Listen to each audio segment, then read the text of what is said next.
Eh bien, bonjour. Allez, troisième semaine, vidéo de fin de semaine. Normalement, voilà, c'est pour la semaine du 6 au 10 avril 2020. Normalement, tu peux prendre connaissance de cette vidéo dès le vendredi 3 avril, puisque voilà, bah, je suis là. Bravo, bravo. J'ai commencé à prendre connaissance de tous les travaux envoyés durant cette semaine sur la révolution des transports et puis les ouvriers. Voilà, c'est super. Moi, je trouve que vous faites du très beau travail, même si voilà, il y a des petites choses à reprendre. Ne m'en voulez pas si les résultats et les évaluations arrivent tardivement. J'ai décidé de vous faire un retour audio personnel à chacun d'entre vous pour que ça puisse vous servir. Ça prend beaucoup de temps, comme tu peux l'imaginer. Voilà, il faut pas m'en vouloir. Certains travaux risquent voilà de durer et de traîner jusqu'à la fin de la semaine prochaine, je pense. Voilà, ne m'en veux pas. Ensuite, rappel des épisodes précédents. On a commencé un chapitre sur la révolution industrielle, hein, cette période qui marque, qui transforme notre société juste après la Révolution française, qui marque notre société au 19e siècle et dans laquelle nous vivons encore un petit peu, puisque cette période de la révolution industrielle continue à marquer notre époque contemporaine, même si des mutations sont en cours actuellement. Donc si je résume, hein, durant ce 19e siècle, il y a eu des innovations et des nouvelles manières de produire, notamment grâce au charbon et à la vapeur, qui a permis l'accès à une nouvelle énergie, l'utilisation de machines pour produire plus, et donc la création, la construction de grandes usines, voire même de villes-usines. Je t'en parlerai dans une prochaine vidéo, certainement la semaine prochaine. Rappel de des épisodes précédents aussi, puisqu'on a quand même une semaine. Les paysages ont été transformés par cette révolution industrielle. Il n'y a plus qu'à regarder autour de toi parfois. Les campagnes ont été modernisées.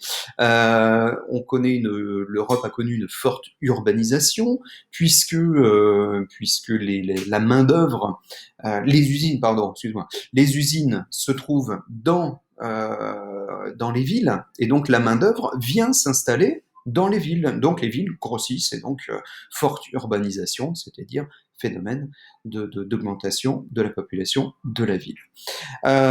Certaines villes apparaissent, hein, des villages deviennent des villes, et puis on a des nouvelles, des régions industrielles se forment. En France, par exemple, elles sont situées principalement dans le nord de la France, autour de l'exploitation des mines de charbon, et puis dans le sud, autour de Lyon, par exemple.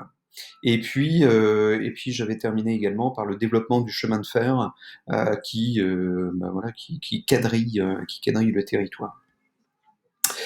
Rappel de l'épisode précédent, dans le grand 2, tu travaillais sur la révolution des transports. Donc là, il s'agissait d'une tâche complexe, hein, tâche complexe, c'est-à-dire maîtriser un certain nombre de compétences, hein, savoir écrire, savoir organiser sa pensée, savoir analyser les documents, tirer des informations, tirer des exemples. Et c'est là où il faut beaucoup travailler quand on a un document qui montre l'apparition du chemin de fer, et que la question est posée sur des transports variés. Eh bien on dit voilà, transport varié, par exemple, c'est l'apparition du chemin de fer, c'est l'apparition de l'automobile, c'est l'apparition de navires à vapeur. Ces nouveaux moyens de transport variés permettent une accélération de la circulation des personnes. Euh, et on prend des exemples. Le temps, par exemple, qui est très fortement réduit pour faire un Paris-Marseille, hein, en train, hein, au lieu de la diligence. Euh, et puis la circulation des marchandises est elle-même accélérée grâce au bateau à vapeur, qui permet de relier l'Europe à New York en beaucoup moins de temps qu'auparavant, et donc de mettre en relation certaines parties du monde, les unes avec les autres, par l'intermédiaire de flux de marchandises et de personnes. Et là, hop là, tu vois un petit peu, on a fait le lien avec la définition de mondialisation. La définition de mondialisation, la mondialisation, c'est notre fil rouge de l'année de quatrième. Ensuite, la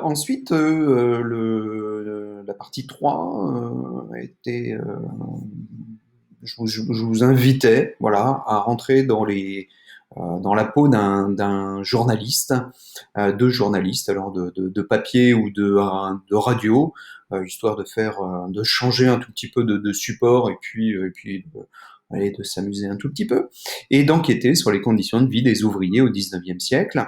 Pareil, je vous avais donné le plan, des ouvriers qui ont des conditions de vie et de travail difficiles, en donnant des exemples. On le voit bien sur ce document, la chaleur, l'hygiène, ça doit pas être très très facile.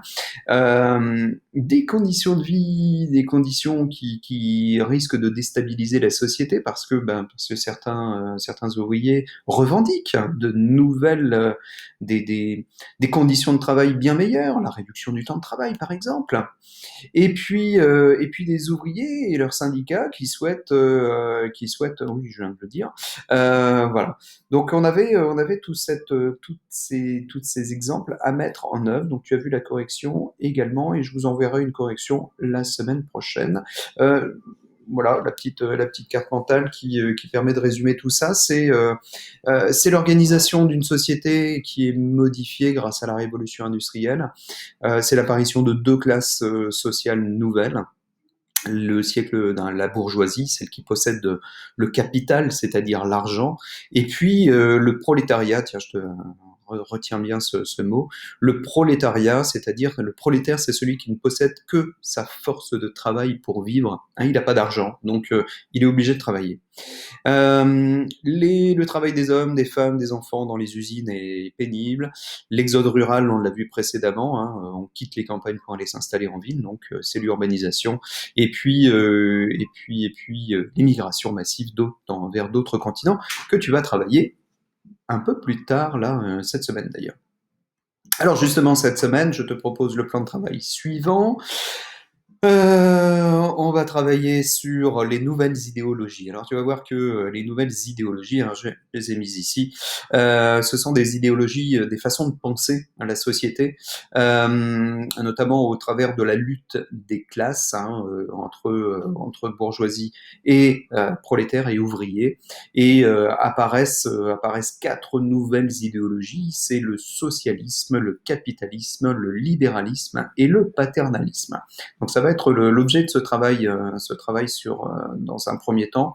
J'ai marqué 1 heure, mais tu peux très facilement y consacrer 1 heure et demie, si tu le fais tranquillement, pareil. Donc, question, quelles sont les nouvelles idéologies au travers de l'analyse de documents et de la pratique de différents langages. Et là, on va changer aussi, encore une fois, on va travailler sur le classement d'informations dans un tableau. Donc tu vas commencer par regarder cette vidéo, noter le grand 5, prendre connaissance des documents. Et là, n'hésite pas à ouvrir un dictionnaire ou aller chercher les mots que tu ne comprends pas pour pouvoir bien comprendre les documents. N'hésite pas à les relire une deuxième fois pour bien les comprendre. Tu réponds aux questions en jouant le jeu, en essayant de te creuser le ciboulot. Et puis les corrections sont disponibles, la trace écrite n'est pas trop longue.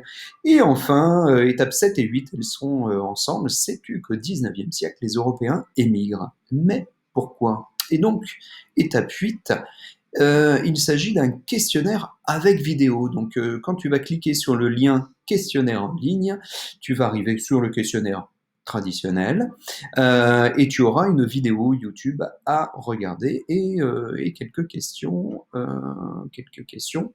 qui porteront sur cette vidéo et notamment sur l'émigration des Européens au XIXe siècle. C'est une des conséquences et qui marque aussi, un rappel de la problématique générale, qui marque aussi cette révolution industrielle. Et enfin, donc voilà, ça on l'a vu, enfin, pour mardi 7 et vendredi 10, je te propose un défi sérieux, c'est de cartographier ton confinement. Et oui, c'est sérieux. On va faire un petit, voilà, c'était histoire de vous amener une activité qui change de la révolution industrielle. C'est une parenthèse, hein.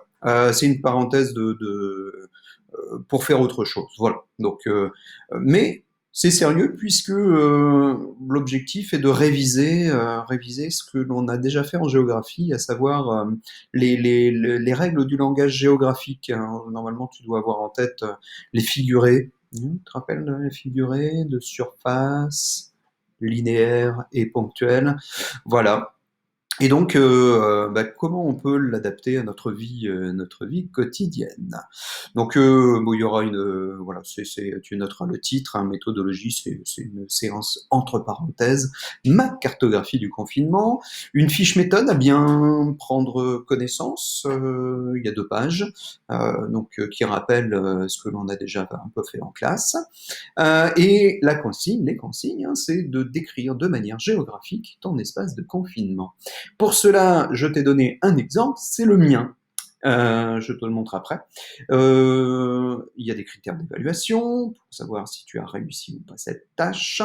Et puis, l'étape numéro 6, photographie ou scanne ton croquis et l'auto-évaluation, s'il te plaît, et envoyer le tout par la messagerie ou l'espace de dépôt du cloud avant le 17 avril, c'est-à-dire la veille supposée des vacances. Donc tu vois, tu as le temps, c'est pour ça que j'ai mis 2 heures, tu as le temps de faire quelque chose de bien. L'idée, c'est de faire quelque chose de bien. Voilà, c'est tout. Euh, alors, par exemple, hop là, voilà, moi j'ai relevé le défi aussi. Et en exemple, je te propose mon croquis, le croquis de mon confinement. Voici ma maison. Et donc j'ai indiqué tout, un titre, une orientation, une légende et une échelle. C'est la fameuse méthode TOLE, T-O-L-E. Et puis, on y retrouve mes trois figurés de surface, de flux et ponctuels qui montrent les espaces que je fréquente, hein, donc avec une graduation aussi dans l'intensité, mes trajets et puis mes éléments les plus importants de la maison. Voilà, donc un petit exemple. Voilà. Ludique, mais sérieux tout de même, puisque il y a un objectif pédagogique derrière, c'est de maîtriser la cartographie de manière un peu plus sympa. Enfin, on se retrouve donc le mardi pour la classe virtuelle. Pense à préparer tes questions de manière à ce que voilà, ça puisse être intéressant. Et s'il n'y a pas de questions, voilà, on arrête la classe virtuelle. L'idée, c'est quand même de créer un lien, de pouvoir répondre aux questions si des choses n'ont pas été bien comprises. Et à chaque fois, voilà, quelques-uns d'entre vous posent des questions. Et puis de se voir un tout petit peu. Donc la prochaine fois, pense à faire en sorte de pouvoir activer ta caméra pour qu'on puisse se voir. Parce que je n'en vois que quelques-uns à chaque fois et je suis un peu frustré quand même. Et voilà.